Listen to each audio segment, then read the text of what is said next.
Hello everyone, and welcome to the first episode of Star Wars Chronological Book Review.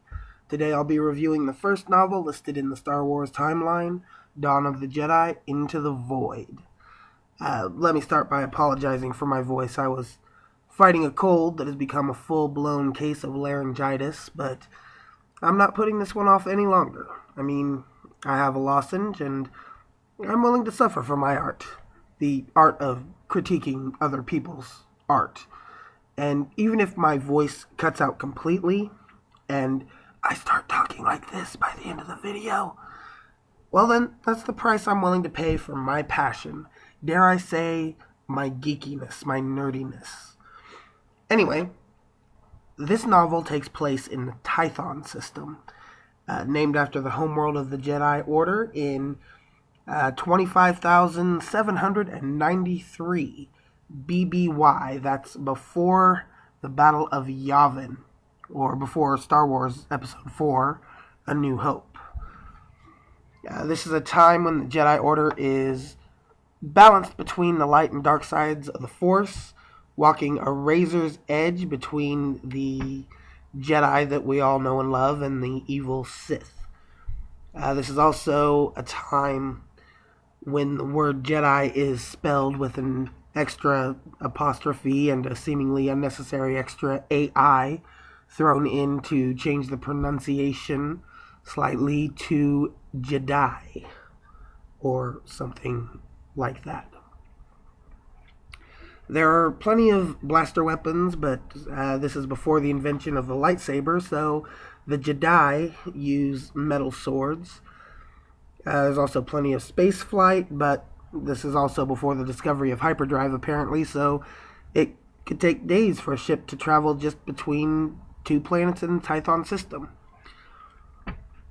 I actually kind of like the whole approach, as it's still very Star Wars-y, but it kind of has that archaic feel, just to prove that this is 26,000 years before the Star Wars movie universe. It just kind of works well. Anyway, to rate this book, I'll be examining 10 specific points in depth and assigning each point a score between 1 and 10. At the end, we'll tally up those numbers for the final readability percentage.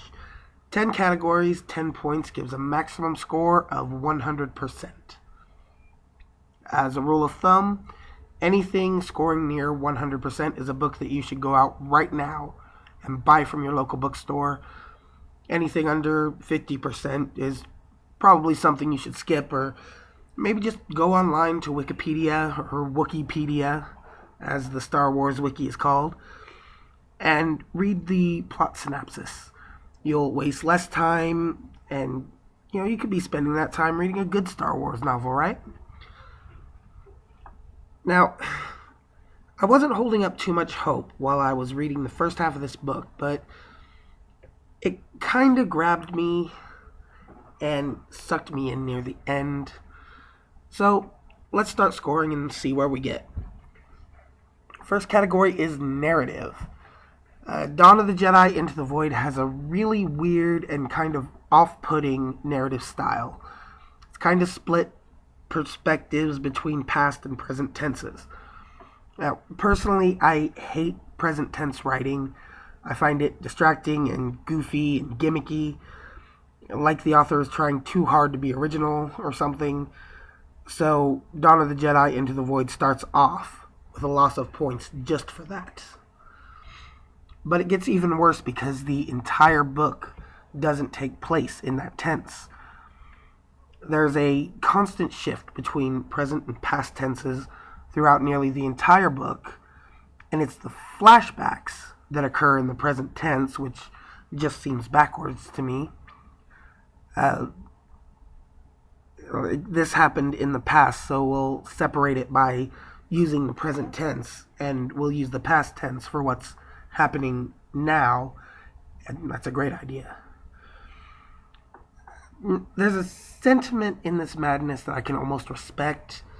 It's almost like there are two stories going on, neither of which would be very good without tying into each other, and it's kind of nice to have a definitive difference in style between them, but the way that it was done is just so awkward and even confusing at times.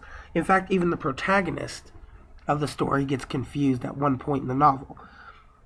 She flashes back to the past and then wakes up after a dream sequence or whatever it was supposed to be, and has to actually realize that she isn't in the past anymore. Which is something that happens, Like, okay, I'll give you a glimpse into how messed up I really am. A few years ago, I had a dream that I murdered a friend of mine. And I mean, it wasn't something psychopathic or anything. We were friends, and we had this long-standing joke that one day I was going to kill him and steal his skull because I liked the shape of his skull. And this isn't helping me at all, but the point is, there was a knock at the door, which is what woke me up, and I was sure that the police or the FBI or something had come to arrest me. And I was literally at my front door before I realized that I had just been dreaming. And, ladies and gentlemen, I hope you'll see your way to visiting one of our sponsors to make sure that I have the money to get the help I need. I'm not crazy, I promise. But, I did forget what I was talking about. Anyways, I'm going to give the narrative a diminutive 3 out of 10 because I was just so off-put by the whole thing. Second category is characters. The main character in Dawn of the Jedi Into the Void is Jedi Ranger. Yes, they're called Rangers instead of Knights. Jedi Ranger Lannery Brock. Like almost everything in this book, this character is not at all engaging until the latter half of the story. It seems like she's supposed to be a tortured, lone wanderer kind of character, but that isn't done well enough to be interesting in the least. The character's only saving grace comes with the internal struggle to maintain balance between good and evil. And then Lannery is only on the brink of a decent character. The antagonist, Lannery's brother Dalian Brock, or Dale, as he's called, he's not much better. In the main storyline, I guess he's supposed to be crazy, but he kind of comes off like Nicolas Cage called in this role kind of guy. It's entirely forgettable. It was a little better in the flashback sequences when he was, I guess when he was falling to the dark side, which wasn't really what was happening, but that's kind of the only frame of reference I can give without spoiling something. There's a select cast of supporting characters, all of which seem to be stock roles interchangeable with other more memorable Star Wars characters. The only saving grace in this category, and maybe in the whole novel, is supporting character Tree Sana. Tree is a unique Twi'lek character in several ways, the least of which being that he has a third Leku, or head tail, that the Twi'leks have. He represents an incredibly well done redemption story, and he is at his core a dark and haunted person that brings a depth to Dawn of the Jedi Into the Void that the other characters just can't. I absolutely loved Tree Sana, which is the only reason that I'm giving the character category a solid 6. Moving on to dialogue. Once again, almost the only saving grace in this novel's dialogue is Tree Sana. Same kind of haunted, but put your best face on for the world comes through in Tree's cutting quips and exchanges between himself and Lannery. Beyond Tree, there's only a few interesting words exchanged between Lannery and Dalian, and nothing memorable. It's really a shame because Lannery and Dalian have so much potential for awesome dialogue, and it just isn't realized. I mean, Lannery is like a Jedi, or Jedi, whatever, teetering between the light and the dark. And her brother is this amazingly insane man-child, but it's just not there. So, once again, thanks only to Trisana, dialogue gets a 5. Now, pace. The pace of the book isn't too bad, but you only realize this in the latter part of the novel. So much of the first half of the book is just kind of aimless, running around, bad detective story kind of stuff. Feels like it's just there, added material to increase page count. It's interesting in the end how all of these pieces kind of fall together and work, but you realize then the story wasn't really bogged down, but you kind of have to trudge through the trenches before you can realize that it was all worth it. And for that reason, pace is getting a 6. Conflict. There's a lot of conflict going on in this book, and this is where I really have to give Dawn of the Jedi Into the Void some props. Beyond the grand scheme of things, behind all of the main conflict of this struggle between estranged brother and sister and all the little family therapy sessions that entails, all of the main characters have their own subtle internal struggles to deal with. As mentioned before, Dalian is crazy, and his is the least interesting of these personal conflicts because it comes across as way too in-your-face, I'm totally nuts, deal with it. Sometimes there's a flicker, just a flicker of potential for something greater to develop from this character, but it never happens. Lannery is kind of the middle ground because she has her own internal struggle, once again, between the light and dark sides of the Force, which in this novel are called Ashla and Bogan, respectively. But again, that first half of the book just doesn't showcase this fact at all. You're totally bored to tears with Lannery for most of the novel. Then, close to the end, you kind of realize that there's a little more to her. Again, what saves this category most of all is Trisana. I kind of touched on his internal conflict, but the fact is this guy's incredible. He's mysterious and deep and damaged in ways that are never fully explained, but unlike the other characters, it's something that works in his favor.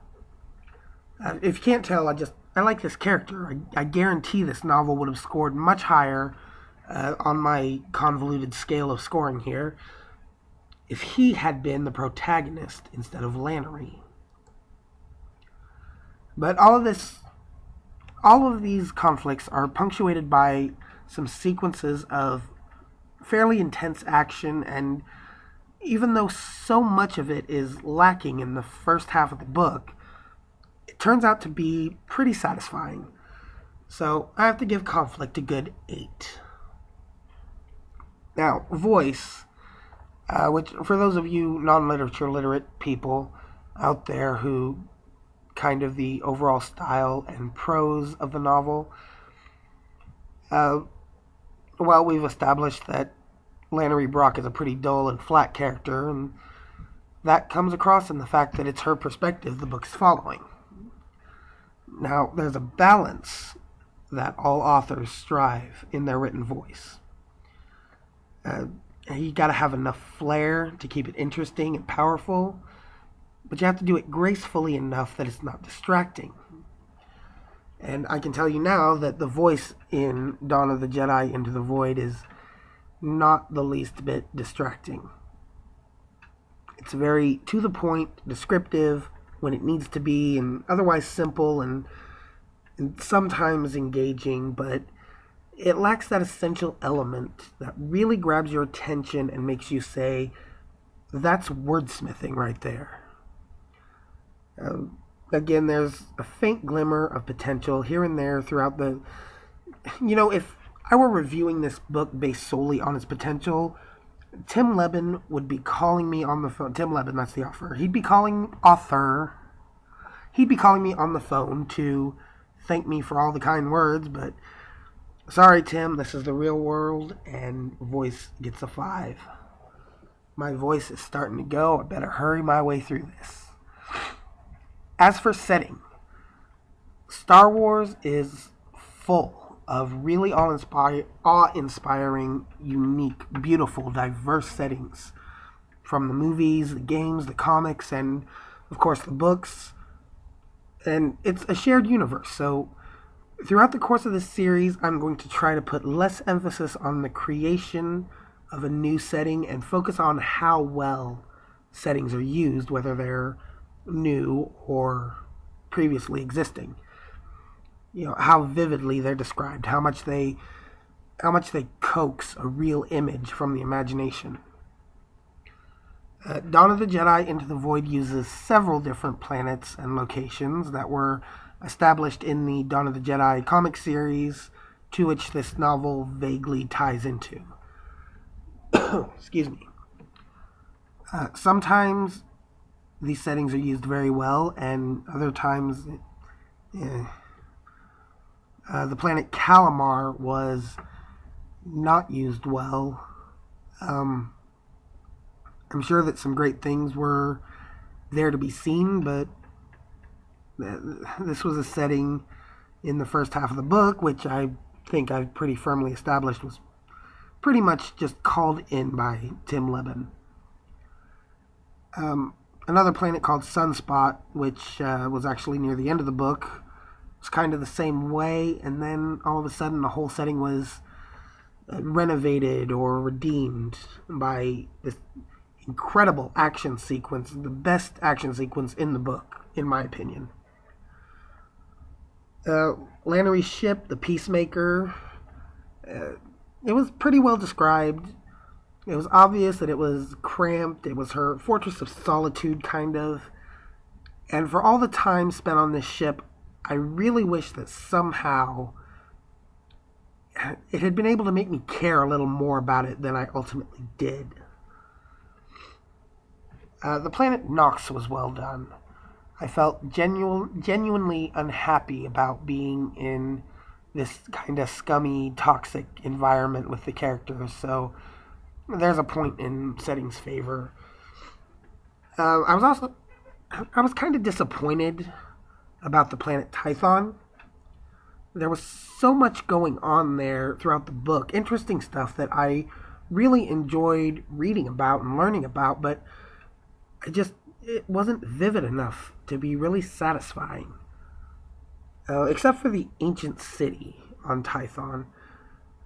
For those of you who read The Hobbit by J.R.R. Tolkien, and I mean read the book, not just watched the new movies that are coming out, you might remember there was a sense of relief when Bilbo came out of the goblin tunnels in the Misty Mountains, and you were finally like, oh, thank God, sunlight. This wasn't that. But it did do a really good job instilling this sense of wonder and foreboding, this ancient, mysterious place, this dark labyrinth that had lain untouched for tens of thousands of years. It was a perfect setting for, not to give anything away, but it was a perfect setting for what happened in that setting. All in all, settings all give a nice, smooth 7. Maybe that's a little generous, but the parts that worked really well. Excuse me. Okay, immersiveness. This is probably the most important thing in a novel to me. Even more than the overall plot, because I want to get sucked into this world that I'm reading about. I want to do more than just read words on a page. I want to experience the story the same way the characters do. You should never feel relieved when a story is over, like it was some kind of ordeal to get through. I mean, I want to be heartbroken that it ended. I want to crave more. But except for a few shining and ultimately fleeting moments in Dawn of the Jedi Into the Void, I just couldn't get sucked into it. The end kind of picked up better, kind of started to bring me in, but, there's nothing worse than being in the middle of a page and stopping to think, how much of this thing is left? There's another 100 pages? Oh my god. But for those few moments, I'll give immersiveness a 3. Now for what probably actually is the most important part of a novel, the plot. And as I've said, there's kind of 2 plots going on here. I guess one is a subplot, but that line's kind of blurry at times.